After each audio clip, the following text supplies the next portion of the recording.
ജാതിപരമായിട്ടായി പോകുകയെന്ന് എനിക്കൊരു പേടി. ഈ ക്രിസ്ത്യാനികളും മറ്റുള്ളവരൊക്കെ ചെയ്യണ പോലെ ഈ മലപ്പുറത്തുള്ള മുസ്ലിങ്ങൾ ഒരിക്കലും മാതാപിതാക്കളാ ഈ വൃദ്ധസദനത്തിലാ അല്ലെങ്കിൽ എവിടെയെങ്കിലും കൊണ്ടുപോയി നടതള്ളു ഹോം നേഴ്സിനെ വെച്ച് ഉന്തിത്തള്ളു ഇതൊന്നും ചെയ്യൂല. പൊന്നുപോലെ നോക്കും. ഇത് കാണണമെങ്കിൽ ഈ മലപ്പുറത്തുള്ള ഏതെങ്കിലും ഹോസ്പിറ്റലിലെ ICUന്റെ അവിടെ പോയാൽ മതി. ICUല് ഇവര് പാരന്റ്സിനെ നോക്കണം എങ്ങനെയാണ്, മറ്റുള്ളവർ നോക്കണം എങ്ങനെയാണ്, ആ വ്യത്യാസം നിങ്ങൾക്ക് മനസ്സിലാവും. ഹായ് ഫ്രണ്ട്സ്, അസ്സലാമു അലൈക്കും. Welcome to my YouTube channel. Malappuram എന്ന് കേട്ടാൽ ഹാലിളകുന്ന ഒരു കൂട്ടർ ഇപ്പോഴും കേരളത്തിൽ ജീവിച്ചിരിക്കുന്നുണ്ട്. പക്ഷേ ആ ഒരു സംഘം ആൾക്കാർ ഒരിക്കലും മലപ്പുറത്തുകാരല്ല എന്നുള്ളത് ഒരു പ്രത്യേകതയാണ്. കാരണം മലപ്പുറത്ത് ജീവിച്ച് മരിച്ച അല്ലെങ്കിൽ അവിടെ ജീവിതം ചെലവഴിച്ച ആർക്കും അത്തരത്തിൽപ്പെട്ട ഒരു ആക്ഷേപം ഉന്നയിക്കാൻ വേണ്ടി സാധിക്കുകയില്ല. അത് പലവട്ടം അവിടെയുള്ള IAS ഉദ്യോഗസ്ഥന്മാരടക്കം നമ്മുടെ നാടിനോട് വെട്ടിത്തുറന്ന് പറഞ്ഞിട്ടുണ്ട്. അതുപോലെ ഒരുപാട് എഴുത്തുകാർ, കലാസാംസ്കാരിക നായകന്മാരൊക്കെ പറയുന്നത് നമ്മൾ കേട്ടിട്ടുണ്ട്. എന്നാൽ ചില ആൾക്കാർ ഇപ്പോഴും വെള്ളാപ്പള്ളി നടേശനടക്കമുള്ള ആൾക്കാർ പറയുന്നത് മലപ്പുറത്ത് എന്ന് പറയുന്നത് ഒരു സ്വതന്ത്രമായിട്ടൊരു വായു ശ്വസിക്കാൻ പോലും പറ്റാത്ത ഒരു സ്ഥലമാണ്, അതിൽ പോലും വർഗീയതയുണ്ട് എന്ന് പറഞ്ഞ ഒരു മനുഷ്യനാണ് നമ്മുടെ വെള്ളാപ്പള്ളി നടേശൻ. അത്തരത്തിൽപ്പെട്ട ആൾക്കാരൊക്കെ ഇന്നും നമ്മുടെ കേരളത്തിൽ ജീവിച്ചിരിപ്പുണ്ട്. എന്നാൽ മലപ്പുറത്തിൻ്റെ വർഗീയതയെ വളരെ വ്യക്തമായിട്ട് വരച്ചു കാട്ടുന്ന ഒരു വീഡിയോവുമായിട്ട് ഒരു സെബാസ്റ്റ്യൻ എന്ന് പറയുന്ന ഒരു ക്രിസ്ത്യൻ സഹോദരൻ ഇപ്പോൾ ഒരു വീഡിയോ സോഷ്യൽ മീഡിയയിൽ കാണാൻ വേണ്ടി സാധിച്ചു. ഏതായാലും ആ കാര്യങ്ങളെല്ലാം കേട്ട സമയത്ത് എനിക്ക് വളരെ തീർച്ചയായിട്ടും നിങ്ങളിലേക്ക് അത് എത്തിക്കണമെന്നും, അതുപോലെ തന്നെ പ്രത്യേകിച്ച് മലപ്പുറം നിവാസികളാണ് നിങ്ങൾ വീഡിയോ കാണുന്നതെങ്കിൽ നിങ്ങളെല്ലാവരും ഇതിനെക്കുറിച്ച് അറിയോ എനിക്കറിയില്ല. അതുകൊണ്ട് ഇത് അറിയണം. ഇതിൻ്റെ മുന്നേ നമുക്ക് എല്ലാവർക്കും അറിയാം, ഒരു ട്രെയിൻ അപകടമുണ്ടായ സമയത്തൊക്കെ ഒരു യുവതിയുടെ 3 പവൻ മാല കാണാതെ പോയതിനെക്കുറിച്ച് അദ്ദേഹം പറയുകയാണ്. കാരണം ആ സഹോദരി ഇതിന് മുന്നേ എല്ലാം കേട്ടിരിക്കുന്നത് മലപ്പുറത്ത് എന്ന് പറഞ്ഞാൽ തീവ്രവാദികളാണ്, അവരുടെയുള്ള ആൾക്കാർ അങ്ങനെയാണ് എന്നൊക്കെ പറഞ്ഞിരുന്നു. എല്ലാവരും ട്രെയിൻ അപകടം ഉണ്ടായ സമയത്ത് ട്രെയിൻ അങ്ങനെ വെള്ളത്തിൽ മുങ്ങിക്കിടക്കുന്ന സമയത്താണ് ഒരു മുസ്ലിം സഹോദരൻ വന്നിട്ട് ഈ ഹൈന്ദവ യുവതിയെ അവിടെ നിന്ന് പിടിച്ച് എഴുന്നേൽപ്പിക്കുന്നത്. ആ സമയത്ത് തന്നെ ആ സഹോദരിക്ക് ബോധമൊന്നും ഉണ്ടായിരുന്നില്ല, പകുതി ബോധത്തിലേക്കായിരുന്നു. ഏതായാലും അതെല്ലാം കഴിഞ്ഞ് ഹോസ്പിറ്റലിലെത്തിയ സമയത്താണ് യുവതി അവരുടെ ശരീരത്തിലുള്ള മാല 3 പവനുള്ള ഒരു മാലയാണ് അത് തപ്പി നോക്കുന്നത്. അപ്പോൾ അദ്ദേഹം ഇതിനെ മുന്നേ കേട്ടിരുന്നു ഇത്തരത്തിൽപ്പെട്ട ആൾക്കാരാണ്, അതുകൊണ്ട് അവർ അടിച്ചു മാറ്റിയെന്ന് തന്നെയാണ് ആ സഹോദരി മനസ്സിൽ കണ്ടത്. എന്നാൽ എന്താണ് സംഭവിച്ചത് എന്നതിനെക്കുറിച്ചൊക്കെ വളരെ വ്യക്തമായിട്ട് ഞാൻ പറഞ്ഞതുപോലെ ഒരു ക്രിസ്ത്യാനി യുവാവ് ഒരു വീഡിയോ ചെയ്തിട്ടുണ്ട്. നമുക്ക് അദ്ദേഹത്തിൻ്റെ ആ വീഡിയോ കാണാം. ഈ മലപ്പുറം ജില്ലയിലുള്ള ഭീകരന്മാരുടെ പ്രവർത്തനങ്ങൾ ഒരു തുടർക്കഥയായി മാറുക. 2001 ഈ കടലുണ്ടി പുഴയിൽ മംഗലാപുരത്ത് നിന്ന് ചെന്നൈക്ക് പോകുന്ന ഒരു ട്രെയിന് പാളം തെറ്റി പുഴയിൽ വീണു. പെട്ടെന്ന് അവിടുത്തെ കണ്ടു നിന്ന ആൾക്കാർ പള്ളിയിൽ വിവരം കൊടുത്ത് പള്ളിയിലുള്ള മൈക്കുകളിൽ ഈ ബാങ്ക് കൊടുക്കണം. ആ മൈക്ക് വഴി അനൗൺസ് ചെയ്യണം. പരിസര പ്രദേശത്തുള്ള എല്ലാ പള്ളികളിലും അനൗൺസ്മെന്റ്. കിട്ടിയ വാഹനങ്ങളൊക്കെ എടുത്ത് ആൾക്കാർ ഓടിച്ചെന്ന് കിട്ടിയ ആൾക്കാരെയും കൊണ്ട്, വർഷക്കാരനായിക്കോട്ടെ ആരായിക്കോട്ടെ, മെഡിക്കൽ കോളേജിലേക്ക് പായാണ്. അന്ന് 51 ആളെ മരിച്ച്, 60 പേരെ രക്ഷിച്ചു, 60 പേർക്ക് പരിക്ക് പറ്റി. ആ കൂട്ടത്തിലൊരു സ്ത്രീ അവളുടെ ഒരു ദുരനുഭവം വിവരിക്കുന്നുണ്ട്. ഇവള് തപാൽ വകുപ്പിൽ കോഴിക്കോട് ജോലി ചെയ്യുന്നു, വീട് പട്ടാമ്പിയ ഭാഗത്താണ്. എന്നും ഈ ട്രെയിനിൽ പോകാറുണ്ട്. അപ്പൊ ഈ സംഭവം നടക്കുമ്പോൾ അവര് വണ്ടിയിലുണ്ടായിരുന്നു. ഈ ട്രെയിന് മുങ്ങിത്താഴ ബോഗിലാണ് ഇവളുണ്ടായത്. ഇവൾക്ക് ബോധം അറിയാൻ പോകുമ്പോൾ ബലിഷ്ടമായിട്ടുള്ളൊരു കരമ്പ് എന്ന് ഇവളെ കൈമ പിടിച്ചു പറഞ്ഞു, മുകളിലേക്ക് ഉയർത്തി പറഞ്ഞു. പിന്നെ ഇവൾക്കൊന്നും ഓർമ്മയില്ല. അങ്ങനെയൊക്കെ ഏതോ വണ്ടിയിൽ അവളെ ഹോസ്പിറ്റലിൽ എത്തിച്ച്, മെഡിക്കൽ കോളേജ് കോഴിക്കോട്. ദുരന്ത വാർത്ത നാട് മുഴുവൻ അറിഞ്ഞ് ഇവളുടെ നാട്ടിൽ നിന്ന് വീട്ടുകാരൊക്കെ ടാക്സിയൊക്കെ എടുത്ത് പാഞ്ഞു വന്ന്. ഏതായാലും രാത്രി ആയപ്പോൾ ഇവൾക്ക് പരിക്കൊന്നുമില്ല. അപ്പൊ ഡിസ്ചാർജ് ചെയ്തു. എല്ലാവരും കൂടി അവിടെ അഡ്മിറ്റ് ആക്കേണ്ട ആവശ്യമില്ലല്ലോ. അങ്ങനെ കാറിൽ കയറി ഇവിടെ തിരിച്ച് നാട്ടിൽ പോകാൻ. അപ്പൊ കഴുത്തെ തപ്പി നോക്കുമ്പോണ്ട് ഇവളുടെ 3 പവന്റെ മാല കാണാനില്ല. അപ്പൊ ഇവിടെ വിചാരിച്ച് ജീവൻ കിട്ടില്ല, ഞാൻ മാല ഇനി ഉണ്ടാക്കാം, എന്നെ രക്ഷിച്ച ആളെ എടുത്തോട്ടെ, കുഴപ്പമില്ല. അങ്ങനെ ഒരു കോംപ്രമൈസായി. അങ്ങനെ ഇവള് വീട്ടിൽ ചെന്ന് ഏതായാലും ഉപ്പ് വെള്ളത്തിലൊക്കെ വീണതല്ലേ, കുളിമുറി കുളിക്കാൻ കയറി സാരി അഴിക്കുമ്പോണ്ട് സാരി തുമ്പത്ത് ഈ മാല കെട്ടിയിട്ടേക്കാണ്, ഈ 3 പവന്റെ മാല. അതായത് രക്ഷിച്ച ആളെ ഇനി മാല വേറെ ആരെങ്കിലും ആസ്പത്രിയിലെ തിക്കിലും തിരക്കിലും മോഷ്ടിക്കണ്ട വിചാരിച്ച് സുരക്ഷിതമാക്കി വെച്ചതാ. എങ്ങനെയുണ്ടാവും ഭീകരപ്രവർത്തനം? വേറെ ഏതെങ്കിലും ജില്ലയിൽ നടക്കുമത്? അപ്പോൾ അദ്ദേഹം വളരെ വ്യക്തമായിട്ട് കാര്യങ്ങളെല്ലാം പറഞ്ഞത് നിങ്ങൾ കേട്ടു കാണും. അപകടമുണ്ടായ സമയത്ത് എല്ലാ മസ്ജിദുകളിൽ നിന്നും പള്ളികളിൽ നിന്നും എല്ലാം അനൗൺസ്മെന്റ് വരികയാണ്, ബാങ്ക് വിളികൾ ഉയരുകയാണ്. അതിന് പിന്നാലെ പറയുകയാണ് എല്ലാവരോടും സഹായത്തിന് ചെല്ലാൻ വേണ്ടിയിട്ട് അഭ്യർത്ഥന നടത്തുകയാണ്. അങ്ങനെ കിട്ടിയ വണ്ടിയും പിടിച്ചിട്ട് എല്ലാവരും പോയിട്ട് കാറായാലും ഓട്ടോറിക്ഷ ആയാലും ട്രക്കായാലും VIP വാഹനങ്ങളായാലും എല്ലാം അതിൽ നിന്ന് കിട്ടിയ ജീവനം കൊണ്ട് ആൾക്കാരെ വാരിയിട്ട് മെഡിക്കൽ കോളേജ് ഹോസ്പിറ്റലിലേക്ക് പായുന്ന ഒരു കാഴ്ച, അതൊക്കെ കണ്ടവർക്ക് മാത്രമേ അതിനെക്കുറിച്ച് വിശദീകരിക്കാൻ വേണ്ടി സാധിക്കുകയുള്ളൂ. അതാണ് അദ്ദേഹം നമ്മളുമായിട്ട് പങ്കുവെച്ചത്. അതുപോലെ തന്നെ അദ്ദേഹം പറഞ്ഞ ഒരു മാലയുടെ കാര്യം നിങ്ങൾ കേട്ട് കാണും. മാല എന്ന് പറയുന്നത് 3 പവൻ്റെ മാലയാണ് എങ്കിലും അത് നഷ്ടപ്പെട്ടു പോയി എന്നാണ് ആ സഹോദരി വിചാരിച്ചത്. അവിടെ നിന്ന് ഹോസ്പിറ്റലിൽ നിന്ന് ഡിസ്ചാർജ് ആയിട്ട് വീട്ടിലെത്തിയ സമയത്ത്, കാരണം ഉപ്പുവെള്ളത്തിലാണ് വീണത്, എല്ലാം ഒന്ന് കുളിച്ച് ബ്രഷാമെന്ന് വിചാരിച്ച് കുളിമുറിയിൽ കയറി കുളിക്കുന്ന സമയത്താണ് അവരുടെ സാരിയുടെ തുമ്പിൽ അവർ കാണുന്നത്. കാരണം ആ മാല നഷ്ടപ്പെട്ടു പോകാതിരിക്കാൻ വേണ്ടിയിട്ട് കഴുത്തിൽ നിന്ന് എടുത്തിട്ട് സാരിയുടെ തുമ്പത്ത് വെച്ച് കെട്ടിവെച്ചതാണ്. അത് കണ്ടപ്പോൾ ആ സഹോദരിയോട് കരഞ്ഞുപോയി.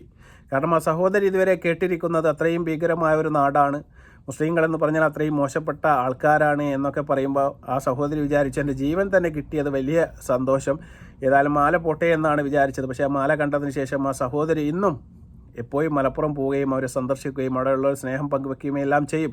ആ ഒരു കാര്യമാണ് അദ്ദേഹം ഇപ്പോൾ പറഞ്ഞത്.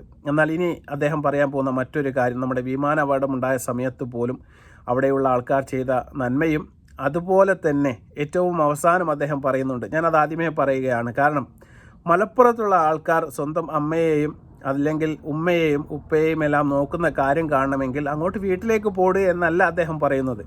അദ്ദേഹം പറയുന്നത് നിങ്ങൾ ഏതെങ്കിലും ഒരു ഹോസ്പിറ്റലിൻ്റെ ICU വാർഡിൻ്റെ മുമ്പിലേക്ക് നിങ്ങൾ വരിക.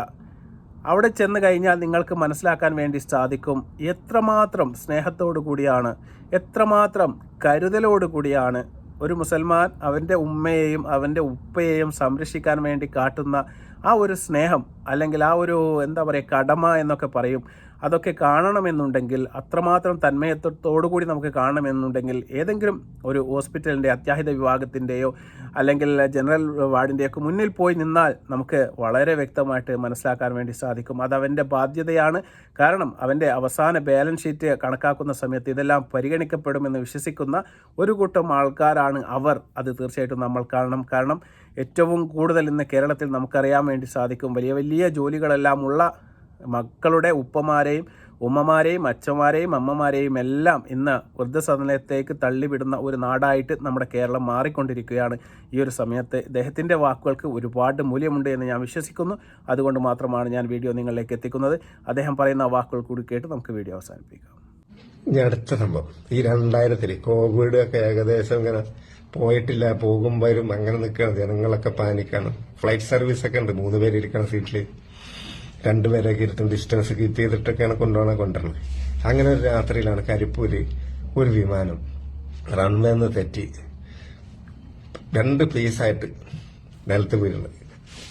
റൺവേ കുറച്ച് ഹൈറ്റിലാണ്, ടേബിൾ ടോപ്പ് റൺവേ അല്ല നമ്മുടെ കരിപ്പൂര്. അവിടെ നിലത്ത് ചാടി 2 പൈലറ്റുമാരടക്കം 17 പേര് മരിച്ചു. ഈ മലപ്പുറം ജില്ലയിലുള്ള ആൾക്കാർക്ക് അറിയാം പ്ലെയിൻ നിലത്ത് വീണ.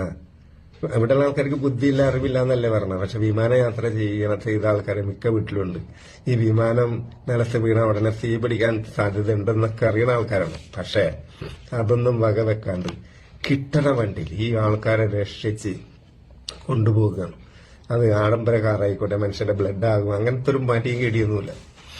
ഓട്ടോറിക്ഷക്കാരനും എല്ലാവരും. ഞാൻ ഈ സംഭവം അറിയണത്, ഈ സംഭവം നടന്നൊരു അരമണിക്കൂറിനുള്ളിൽ ഞാൻ അറിഞ്ഞു. കാരണം ഞാൻ താമസിക്കുന്ന വീടിന്റെ അടുത്തിലെ ആംബുലൻസുകൾ ഇങ്ങനെ പോയിക്കൊണ്ടിരിക്കുക, തുരുതുര. കാരണം ലോക്ക്ഡൌൺ അങ്ങനെ ഫുള്ളായിട്ട് പിൻവലിച്ചിട്ടൊന്നുമില്ല.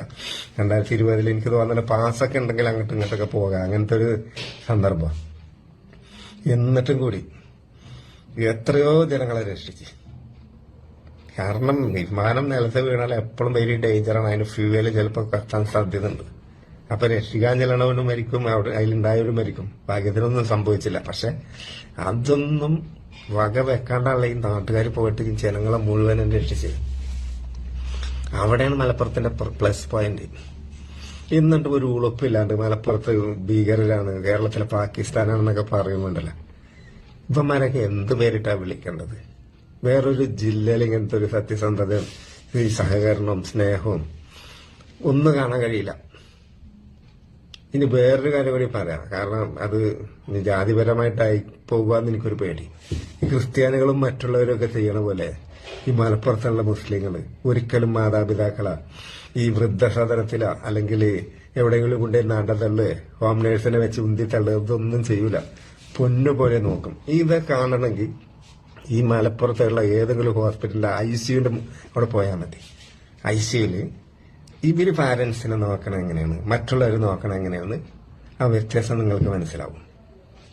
കാരണം ഇതിപ്പോ ഞാൻ അമ്മായച്ചനായിക്കോട്ടെ, സ്വന്തം പിതാവായിക്കോട്ടെ, എന്നാലേ അവർക്ക് പൊരുത്തപ്പെടുള്ളൂ. അവർ മരിക്കാൻ നേരത്തെ അവർക്ക് ഇവരുടെ കുറച്ച് ബാലൻസ് ഷീറ്റുകൾ പരിശോധിക്കുമെന്നാണ് ഇവരുടെ ഇത് മതം പഠിപ്പിക്കുന്നത്. അപ്പൊ എപ്പോഴും ഇവരും റെക്കോർഡ് നല്ലതാക്കാനാണ് ഇവർ ശ്രമിക്കുകയുള്ളൂ. അപ്പോൾ ഏതായാലും ഭീകരന്മാരെ കുറിച്ച് വളരെ വ്യക്തമായിട്ട് അദ്ദേഹം നമ്മെ പറഞ്ഞ് മനസ്സിലാക്കി തന്നിരിക്കുകയാണ്. ഇവരെ കുറിച്ചാണ് ഒരു പറ്റം ആൾക്കാർ ഇപ്പോഴും കേരളത്തിൽ പറയുന്നത് മിനി പാകിസ്ഥാനാണ്, മലപ്പുറം തീവ്രവാദികളുടെ നാടാണ്, അല്ലെങ്കിൽ തീവ്രവാദികളുടെ ജില്ലയാണ് എന്നൊക്കെ പറയുമ്പോൾ തീർച്ചയായിട്ടും ഇത്തരത്തിൽപ്പെട്ട ഒരുപാട് സ്നേഹ സന്ദേശങ്ങൾ അതും അന്യമതസ്ഥരുടെ കയ്യിൽ നിന്ന് കേൾക്കുമ്പോൾ തീർച്ചയായിട്ടും എനിക്ക് നിങ്ങളെയും കൂടി അതൊന്ന് കേൾപ്പിക്കണമെന്ന് തോന്നി. ഞാനൊരിക്കലും മലപ്പുറത്തുകാരനല്ല, എങ്കിലും ഈ ഒരു കാര്യം കേട്ടപ്പോൾ ആ മലപ്പുറത്തിൻ്റെ സ്നേഹം അദ്ദേഹം പറയുന്നത് നമുക്ക് കേട്ടപ്പോൾ തീർച്ചയായിട്ടും നമുക്കത് അനുഭവിക്കാനുള്ള യോഗമൊക്കെ ഉണ്ടായിട്ടുണ്ട്. അത്തരത്തിൽപ്പെട്ട ആൾക്കാരുടെ കൂടെയൊക്കെ നമ്മൾ ഒരുപാട് കഴിഞ്ഞിട്ടുണ്ട്. അതുകൊണ്ട് മാത്രമാണ് ഞാൻ വീഡിയോ നിങ്ങളിലേക്ക് എത്തിക്കുന്നത്. ഏതായാലും അദ്ദേഹത്തിൻ്റെത് വിലപ്പെട്ട വാക്കുകളായിട്ട് ഞാൻ കാണുന്നു. ഒരു നാടിനെക്കുറിച്ച് മാത്രമല്ല, നാട്ടുകാരെക്കുറിച്ച് മാത്രമല്ല, നമ്മളെല്ലാവരും കേരളീയരാണ്, അതുപോലെ തന്നെ ഇന്ത്യക്കാരാണ്. തീർച്ചയായിട്ടും മതസാഹോദര്യവും അതുപോലെ തന്നെ സ്നേഹവും എല്ലാം പങ്കിട്ട് ജീവിക്കണമെന്ന് മാത്രമാണ് എനിക്ക് നിങ്ങളോട് പറയാനുള്ളത്. എല്ലാ മതവും മനുഷ്യന്റെ സമാധാനത്തിനും സന്തോഷത്തിനും വേണ്ടി നിലകൊള്ളുന്നതാണ് എന്ന് മനസ്സിലാക്കിയാൽ തീർന്ന ഒരു പ്രശ്നം മാത്രമേ ഇന്ന് നമ്മുടെ കേരളത്തിലുള്ളൂ. അതുകൊണ്ട് ഇത്തരത്തിൽപ്പെട്ട വീഡിയോകൾ മാക്സിമം നിങ്ങൾ ഷെയർ ചെയ്ത് കാണുക. മറ്റുള്ളവരും ഈ സ്നേഹ പങ്കുകളെല്ലാം കണ്ടിട്ടെങ്കിലും അവരുടെ മനസ്സിലുള്ള തീർച്ചയായിട്ടും ആ വിഷങ്ങളെല്ലാം പുറത്തേക്ക് കളഞ്ഞ് ഐക്യത്തോടു കൂടി സ്നേഹത്തോടു കൂടി കഴിയാൻ വേണ്ടിയിട്ട് പടച്ചിറപ്പ് എല്ലാവർക്കും തൗഫീക്ക് നൽകട്ടെ എന്ന് ആത്മാർത്ഥമായി പ്രാർത്ഥിക്കുകയാണ്. ഈ വീഡിയോ കണ്ടതിന് ശേഷം എന്താണ് നിങ്ങളുടെ അഭിപ്രായം തീർച്ചയായിട്ടും നിങ്ങൾ കമന്റ് അറിയിക്കുക. ഇനി എന്നെ നിങ്ങൾക്ക് തീവ്രവാദിയാക്കണമെങ്കിൽ അങ്ങനെയും ആവാം. തീർച്ചയായിട്ടും നിങ്ങളുടെ തെറികൾക്ക് വേണ്ടി ഞാനും കാതോർക്കുന്നു. ഇഷ്ടപ്പെടുകയാണെങ്കിൽ ലൈക്ക് ചെയ്യുക, ഷെയർ ചെയ്യുക, കമന്റ് ചെയ്യുക. മറ്റൊരു വീഡിയോയുമായി വരുന്നതുവരെ അസ്സലാമു അലൈക്കും വറഹ്മത്തുള്ളാഹി തആല വബറകാതുഹു.